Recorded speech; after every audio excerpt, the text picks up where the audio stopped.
ఏమండి నేను అన్ని ఆన్లైన్లోనే ఉన్నాను. నేను మంచిగా ఫామ్ హౌస్లో ఎంజాయ్ చేస్తున్నాను, చిల్ అవుతున్నాను. సో నా మీద వచ్చే న్యూస్ ఫేక్ న్యూస్. అది అక్కడ మరి ఎవరున్నారో ఏమో నాకు తెలియదు. సో అది ఫేక్ న్యూస్ అండి, అవన్నీ నమ్మొద్దు. ಜಿಆರ್ ಫಾರ್ಮ್ ಹೌಸ್ನಲ್ಲಿ ನಡೆದ ರೇವ್ ಪಾರ್ಟಿ ಪ್ರಕರಣದಲ್ಲಿ ತೆಲುಗು ನಟಿ ಹೇಮಾ ಹೆಸರು ಕೂಡ ಕೇಳಿಬಂದಿತ್ತು. ಆದ್ರೀಗ ಈ ಪ್ರಕರಣಕ್ಕೆ ಸಂಬಂಧಿಸಿ ನಟಿಯೇ ಸ್ಪಷ್ಟನೆ ಕೊಟ್ಟಿದ್ದಾರೆ. ನಾನು ಎಲ್ಲೂ ಹೋಗಿಲ್ಲ, ನಾನು ಹೈದರಾಬಾದ್ನಲ್ಲೇ ಇದ್ದೇನೆ ಅಂತ ಒಂದು ವಿಡಿಯೋವನ್ನ ಮಾಡಿದ್ದಾರೆ. ಬೆಂಗಳೂರಿನಲ್ಲಿ ನಡೆದ ರೇವ್ ಪಾರ್ಟಿಯಲ್ಲಿ 100ಕ್ಕೂ ಹೆಚ್ಚು ಮಂದಿ ಭಾಗಿಯಾಗಿದ್ರು. ತೆಲುಗು ನಟಿ ಹೇಮಾ ಸೇರಿದಂತೆ ಕೆಲ ಬೇರೆ ನಟಿಯರು ಕೂಡ ರೇವ್ ಪಾರ್ಟಿಯಲ್ಲಿ ಇದ್ರು ಅಂತ ಹೇಳಲಾಗ್ತಾ ಇತ್ತು. ದಾಳಿ ನಡೆಸಿದ ಪೊಲೀಸರು 17 MDM ಮಾತ್ರೆ ಮತ್ತು ಕೊಕೇನ್ ಅನ್ನ ವಶಪಡಿಸಿಕೊಂಡಿದ್ದಾರೆ. ಎಲೆಕ್ಟ್ರಾನಿಕ್ ಸಿಟಿ ಪೊಲೀಸ್ ಠಾಣೆಯಲ್ಲಿ ಈಗಾಗಲೇ ಪ್ರಕರಣ ದಾಖಲಾಗಿದ್ದು, ಜಿಆರ್ ಫಾರ್ಮ್ ಹೌಸ್ ಯಾರಿಗೆ ಸೇರಿದ್ದು ಅನ್ನೋದು ಇನ್ನೂ ಗೊತ್ತಾಗಿಲ್ಲ. ಈ ರೇವ್ ಪಾರ್ಟಿಯಲ್ಲಿ ಹೈದರಾಬಾದ್ ಹಾಗೂ ಬೆಂಗಳೂರಿನ 100ಕ್ಕೂ ಹೆಚ್ಚು ಜನರು ಭಾಗವಹಿಸಿದ್ರು. ಕೆಲವು ತೆಲುಗು ನಟಿಯರು, ಸೀರಿಯಲ್ ನಟಿಯರು, ಮಾಡೆಲ್ಗಳು ಕೂಡ ಭಾಗವಹಿಸಿದ್ರು ಅಂತ ಹೇಳಲಾಗ್ತಾ ಇದೆ. ಈ ರೇವ್ ಪಾರ್ಟಿ ದಾಳಿ ವೇಳೆ 25ಕ್ಕೂ ಹೆಚ್ಚು ಯುವತಿಯರು ಪತ್ತೆಯಾಗಿದ್ದಾರಂತೆ.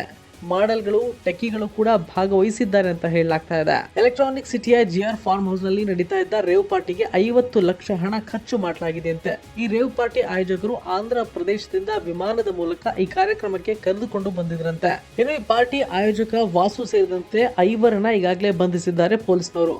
ಬಂಧನದ ವೇಳೆ ಈ ಪಾರ್ಟಿಯಲ್ಲಿ ನಟಿಯರು, ಮಾಡೆಲ್ಗಳು ಕೂಡ ಭಾಗಿಯಾಗಿದ್ರು ಅಂತ ತಿಳಿದು ಬಂದಿದ್ದು, ಜೊತೆಗೆ ನಟಿ ಹೇಮಾ ಹೆಸರು ಕೂಡ ಹರಿದಾಡಿತ್ತು. ಇದೇ ವಿಚಾರವಾಗಿ ಹೇಮಾ ವಿಡಿಯೋ ಬಿಡುಗಡೆ ಮಾಡುವ ಮೂಲಕ ಸ್ಪಷ್ಟನೆಯನ್ನ ಕೊಟ್ಟಿದ್ದಾರೆ. ಇನ್ನು ಹೇಮಾ ಅವರು ಹೇಳಿರೋದು ಏನು ಅಂತಂದ್ರೆ, ನಾನು ಎಲ್ಲೂ ಹೋಗಿಲ್ಲ, ನಾನು ಹೈದರಾಬಾದ್ ನಲ್ಲಿ ಇದ್ದೇನೆ, ಫಾರ್ಮ್ ಹೌಸ್ ನಲ್ಲಿ ಎಂಜಾಯ್ ಮಾಡ್ತಿದ್ದೇನೆ. ನನ್ನ ಬಗ್ಗೆ ಬರ್ತಿರುವ ಸುಳ್ಳು ಸುದ್ದಿ ಯಾರು ಇದನ್ನ ನಂಬಬೇಡಿ, ನಾನೆಲ್ಲೂ ಕೂಡ ಹೋಗಿಲ್ಲ, ಇದು ಫೇಕ್ ನ್ಯೂಸ್, ಅದೆಲ್ಲ ನಂಬಲೇಬೇಡಿ ಅಂತ ನಟಿ ಹೇಮಾ ವಿಡಿಯೋ ಮಾಡುವ ಮೂಲಕ ಒಂದು ಸ್ಪಷ್ಟನೆಯನ್ನ ಕೊಟ್ಟಿದ್ದಾರೆ.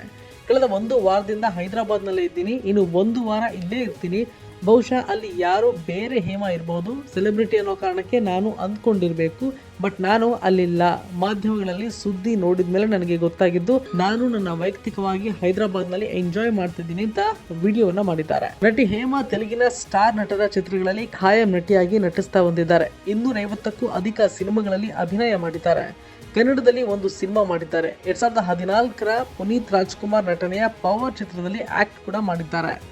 ఏమండి నేను అన్ని ఆన్లైన్లోనే ఉన్నాను. నేను మంచిగా ఫామ్ హౌస్లో ఎంజాయ్ చేస్తున్నాను, చిల్ అవుతున్నాను. నా మీద ఈ ఫేక్ న్యూస్ వస్తుంది. ప్లీజ్ వేణు, నేను మళ్ళీ చేస్తాను. మన వాళ్ళు కంటిన్యూస్గా కాల్ చేస్తున్నారు. ఒక వీడియో బయట రిలీజ్ చేసేసి నీకుతో మాట్లాడతాను. ఓకే మా, థ్యాంక్ యూ. హాయ్ అండి, నేను ఎక్కడికి వెళ్ళలేదు, నేను హైదరాబాద్లోనే ఉన్నాను. సో ఒక ఫామ్ హౌస్లో ఎంజాయ్ చేస్తున్నాను, చిల్ అవుతున్నాను. సో నా మీద వచ్చే న్యూస్ ఫేక్ న్యూస్. అది అక్కడ మరి ఎవరున్నారో ఏమో నాకు తెలియదు. సో అది ఫేక్ న్యూస్ అండి, అవన్నీ నమ్మొద్దు. Okay, thank you.